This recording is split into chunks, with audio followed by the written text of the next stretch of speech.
40 বছর ধরে পরিত্যক্ত একটি বাসকে আবারও চালু করে ফেলল তারা। এই বাসটির মালকিন কমিউনিস্ট আমলে সবজি আর ফল বিক্রি করতেন। 1985 সালে এই গাড়িটিকে তিনি এখানে পার্ক করেছিলেন। সেই থেকে বাসটি এখানে পরিত্যক্ত অবস্থায় পড়ে আছে। একটি রিস্টোরেশন টিম এই পুরনো বাসটিকে নতুনভাবে চালু করার উদ্যোগ নেয়, কিন্তু এতদিনের পরিত্যক্ত বাস চালু করা তো মুখের কথা নয়। বাসের সারা গায়ে মরিচা ধরেছে, টায়ারগুলো মাটির সাথে লেগে গেছে, লকারের ঢাকনাগুলো খুলে পড়েছে। ভেতরের অবস্থা আরও করুন। বাসের ভেতর পুরনো কাঠের পাটাতনে শ্যাওলা জন্মেছে, স্পিড মিটার নষ্ট, ইঞ্জিন কম্পার্টমেন্টে ইঁদুরের দল নানারকম হাড়গোড় ফলের বীজ জমিয়ে নিজেদের রাজ্য বানিয়েছে।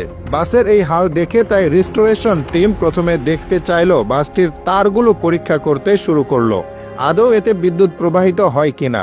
বড় বড় দুটো ব্যাটারি এনে তারা তারের সাথে সংযোগ দিয়ে দেখল বাসের সামনের একটি লাইট সাথে সাথেই জ্বলতে শুরু করেছে। তার মানে এখনো আশা আছে এই বাসকে নিয়ে। রিস্টোরেশন টিম বাসের ড্যাশবোর্ডের সুইচগুলো চেপে দেখলো সেগুলো কাজ করছে না। তাই এটিতে আর বেশি মাথা না ঘামিয়ে তারা ইঞ্জিনে লেগে পড়ল। ইঞ্জিনের নাটগুলো লুজ করে ঢাকনা তুলে দেখলো ভেতরে দেখতে ঠিকঠাক মনে হলেও সেটি আসলে জ্যাম হয়ে আছে। ইঞ্জিন চালু হওয়ার জন্য ভেতরের থ্রটল রয়েছে, সেগুলোকে নড়তে হবে, কিন্তু এখানে সেগুলো একদমই নড়ছে না। বেশ কিছু সময় চেষ্টার পর সেগুলোর জ্যাম ছোটাতে সক্ষম হয় রিস্টোরেশন টিম। তবে এখনও ইঞ্জিনের অন্যান্য অংশে জট লেগে আছে। ইঞ্জিন কম্পার্টমেন্টের ভেতর ইঁদুর যত রকমের জিনিস ঢুকিয়েছে সেগুলোর কারণে ইঞ্জিন আরও বেশি অকেজো হয়ে পড়েছে। তাই প্রাথমিকভাবে ইঞ্জিনের ময়লাগুলো একটু পরিষ্কার করে নেওয়া হলো। এরপর একপাশে পাটাতন ভেঙে সেদিক দিয়ে তার ঢুকিয়ে ইঞ্জিনের সাথে কানেকশন দেওয়া হলো। বাড়তি পাওয়ার দিয়ে এবার ইঞ্জিনটিকে চালু করার চেষ্টা করা হবে। প্রথম চেষ্টায় ইঞ্জিন সাড়া দিল না, কিন্তু পুরোপুরি চালু হওয়ার জন্য এটুকু যথেষ্ট নয়। এবার ইঞ্জিনের পাইপ পরিষ্কার করে ওগুলোর সাথে অন্য পাইপ লাগিয়ে ফুয়েল ঢোকানো হলো। এর পাশাপাশি কাজের সুবিধার জন্য ভ্যাকিউম মেশিন দিয়ে ইঞ্জিনের ময়লাগুলো সরিয়ে নেওয়া হলো। ইঞ্জিনের ফিল্টারটি খুলে দেখা গেল ভেতরে ময়লা জমে আছে, সেটাকেও পরিষ্কার করা হলো। ভালো করে আবারও লাগিয়ে আবার চেষ্টা করতে ইঞ্জিন চলতে শুরু করলো। তবে বহুদিন পড়ে থাকার কারণে যতটা জোরে চলার কথা সেভাবে চলছে না, বরং সামান্য চলতেই কর্কশ আওয়াজ উৎপন্ন হচ্ছে।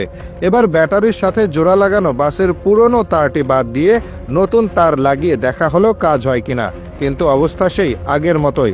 ইঞ্জিন স্টার্টও নিচ্ছে বেশ দেরিতে, অনেক সময় স্টার্টও নিতে চাইছে না। তবে অনেকক্ষণ চেষ্টা করতে করতে গতি বেড়ে গেল ইঞ্জিনের। এভাবে ধুকে ধুকে চলার সময় হঠাৎই ঝাঁকি দিয়ে পুরোপুরি চালু হয়ে গেল ইঞ্জিন। যদিও মরিচার কারণে কর্কশ আওয়াজ তৈরি হচ্ছে, কিন্তু এখন সাথে সাথে স্টার্ট নিচ্ছে ইঞ্জিন। আরও কিছু সময় ধরে চালিয়ে রাখার পর ঝড়ের গতিতে চলতে থাকলো সেটি। এখন দেখে মনে হবে না 40 বছর ধরে পড়েছিল এই ইঞ্জিন। যদিও বাসটিকে এখনই চালানো সম্ভব নয়, কারণ ইঞ্জিন চললেও বাসের যাবতীয় যন্ত্রাংশ অকেজো হয়ে গেছে। তবে ড্যাশবোর্ড সহ বাকি জিনিস ঠিক করে নিলে চালানো যাবে এই পুরনো বাসটি। এভাবে বহু বছরের পুরনো বাসটিকে সচল করে ফেলল তারা।